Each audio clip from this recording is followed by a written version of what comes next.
नमस्कार मित्रों, मैं हूं आपका अपना बंजार आर के राठौर। आप देख रहे हैं हमारा चैनल न्यायिक न्यूज।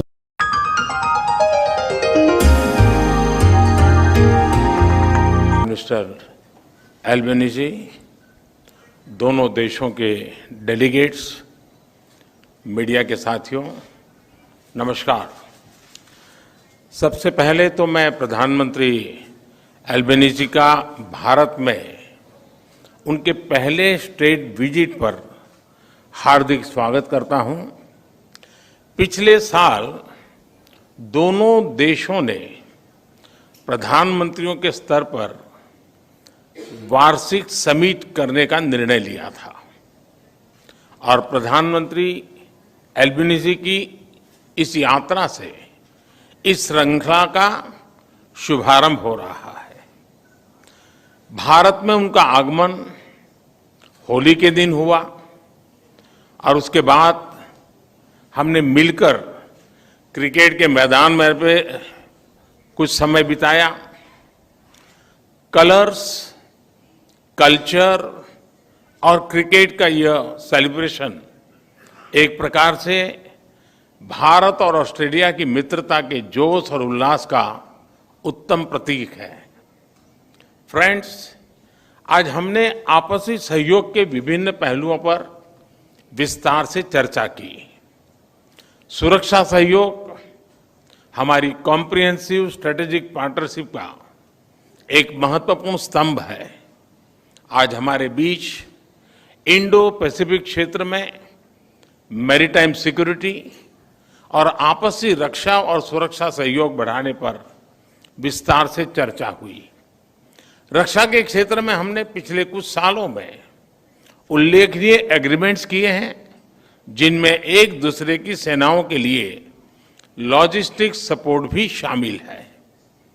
हमारी सुरक्षा एजेंसीज के बीच भी नियमित और उपयोगी सूचना का आदान प्रदान है और हमने इसे और सुदृढ़ करने पर चर्चा की।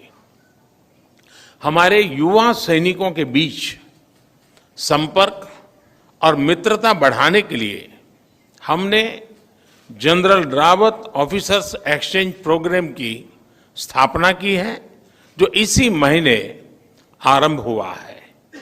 फ्रेंड्स, आज हमने विश्वस्त और मजबूत वैश्विक सप्लाई चेन्स के विकसित करने के लिए आपसी सहयोग पर विचार विमर्श किया।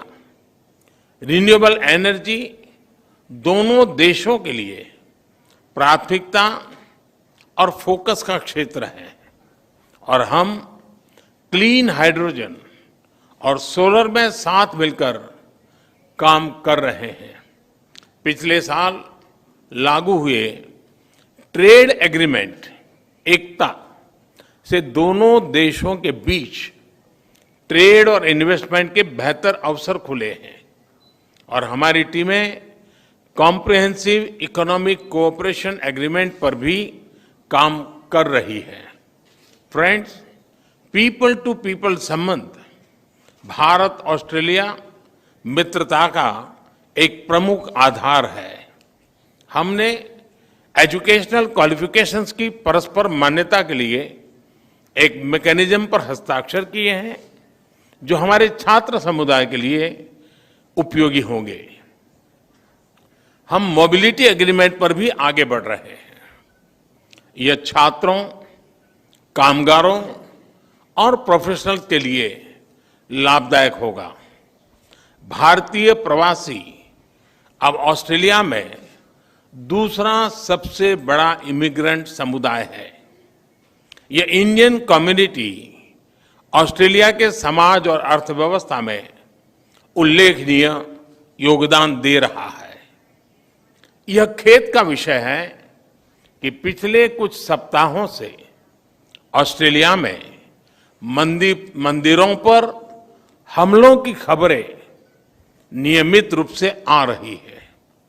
स्वाभाविक है कि ऐसे समाचार भारत में सभी लोगों को चिंतित करते हैं, हमारे मन को व्यथित करते हैं।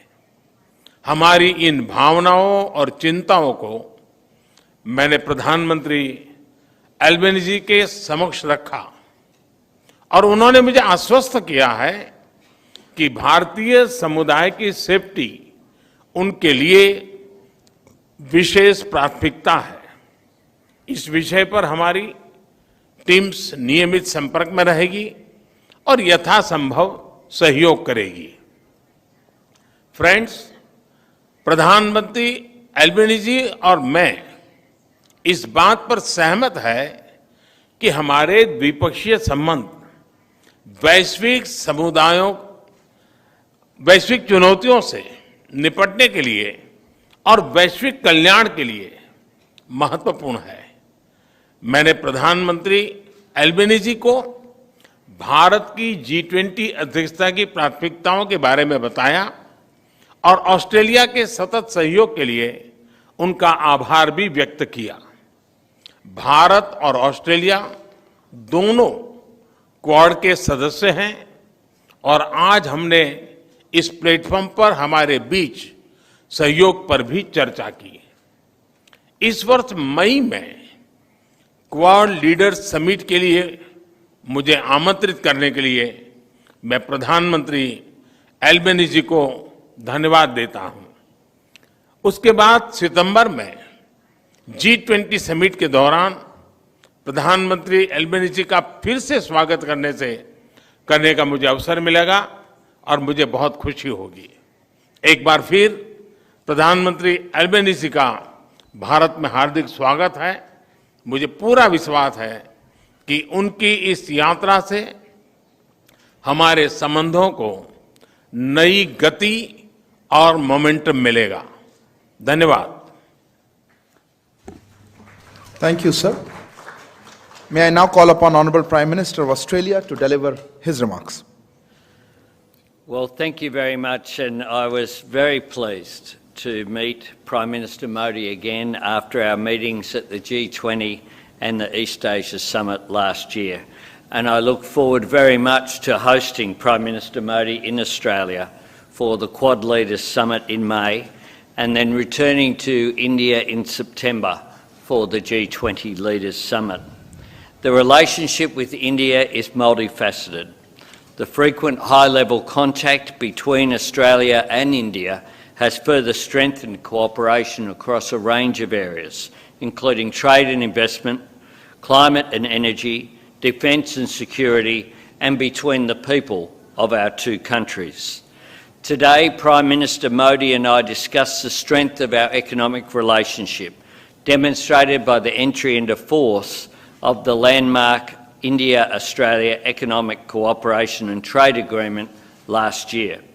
This has eliminated tariffs on more than 85% of Australian goods exported to India, benefiting Indian consumers and providing cheaper inputs for Indian industry. We also agreed on an early conclusion of our ambitious, comprehensive economic cooperation agreement as soon as possible, and I'm hopeful that we'll be able to finalise that this year. This transformational deal will realise the full potential of the bilateral economic relationship, creating new employment opportunities and raising living standards for the people of both Australia and India. In recognition of a unique part of our bilateral economic relationship, we also discussed the potential presented by the India-Australia Audio-Visual Co-Production Agreement that has been exchanged here today. This agreement will support skilled jobs, creative exchange and the development of